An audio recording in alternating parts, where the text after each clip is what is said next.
Como periodista tuve la oportunidad de asistir a varios encuentros entre la URNG y el gobierno de Guatemala. Eran los tiempos de la guerra interna a la que se buscaba ponerle fin. Estas reuniones tuvieron como sede principal el Distrito Federal en México, en hoteles de 5 estrellas, donde se decidió la finalización de un conflicto interno que dejó huellas profundas en nuestro país.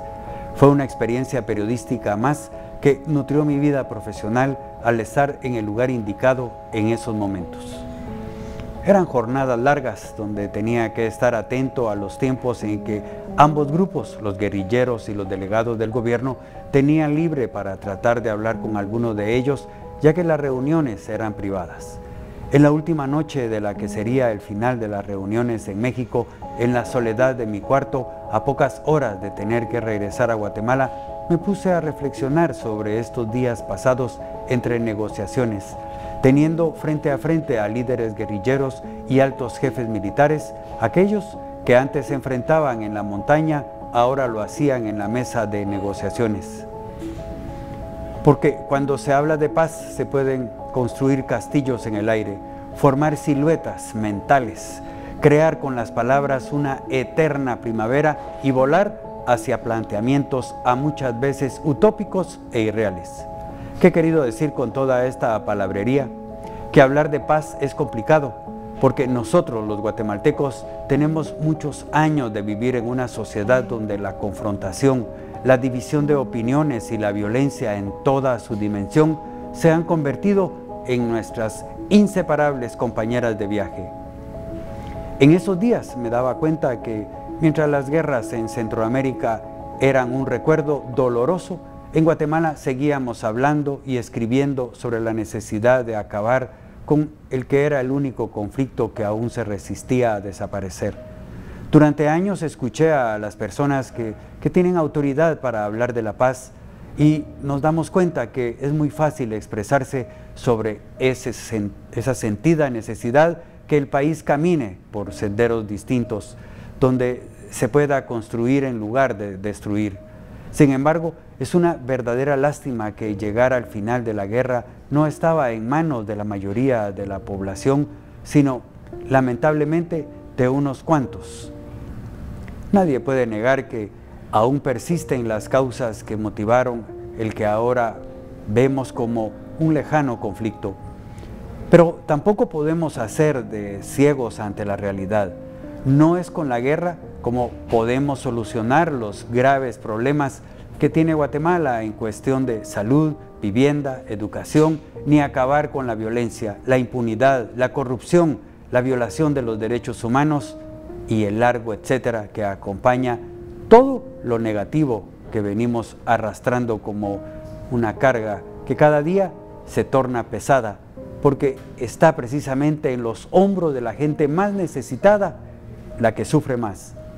La guerra solo sirvió de pretexto para no darle solución a la falta de escuelas, el déficit de vivienda y la construcción de hospitales. Eso solo por mencionar 3 renglones fundamentales para que las personas vivan bien. No se habla de la necesidad de que existan mayores oportunidades de trabajo, de calles asfaltadas, de letrinas, de energía eléctrica, ni de cómo se vive en las decenas de colonias marginales que como un cinturón de miseria aprietan la capital y donde sobrevivir es una aventura. Por ello es que existía la sensación de que la firma de la paz no acabaría el conflicto armado. Se deberá tratar también de darle satisfacciones sociales a la población, porque de lo contrario, un día, en cualquier rincón del país, aparecerá un nuevo grupo dispuesto a ser el portavoz de los desposeídos y será la vuelta a empezar.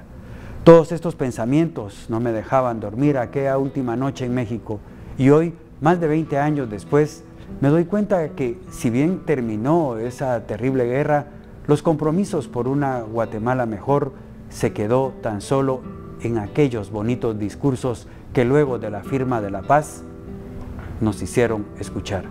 No solo a los guatemaltecos, sino también al mundo. Estos últimos 50 años están marcados a fuego en la conciencia de los guatemaltecos. Los cementerios rebosan por las víctimas de la guerra. Son miles los desaparecidos de esos oscuros tiempos, cientos los mutilados, abandonados a su suerte, otros miles de niños huérfanos de la violencia política, muchos de ellos vendidos a familias extranjeras, miles más las viudas que se quedaron solas para enfrentar el mundo, miles de hogares moralmente destruidos por la falta del padre, la madre, un hermano, un hijo, un familiar amado.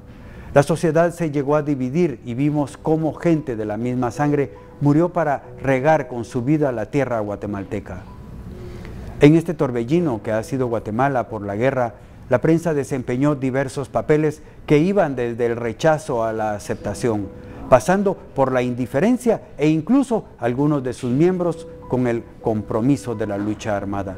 Así vimos caer a más de 40 periodistas víctimas del conflicto armado interno. Otros 200 colegas más partieron al exilio, unos regresaron, otros optaron por jamás volver a un país donde se llegó a matar por el simple hecho de pensar. Pensar diferente, o peor, tan solo atreverse a pensar.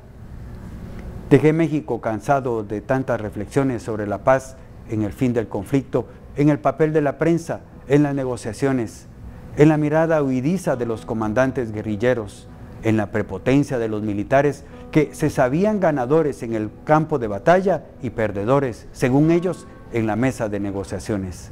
En la negativa perenne de los miembros de la comisión oficial por hablar sobre lo que ocurría en la mesa y en el silencio cadencioso de los enviados de Naciones Unidas, de quienes uno se pregunta si realmente comprenden lo complejo de una sociedad como la nuestra. Hoy, cuando estamos en el 2018, puedo ver de lejos esa experiencia hoy compartida.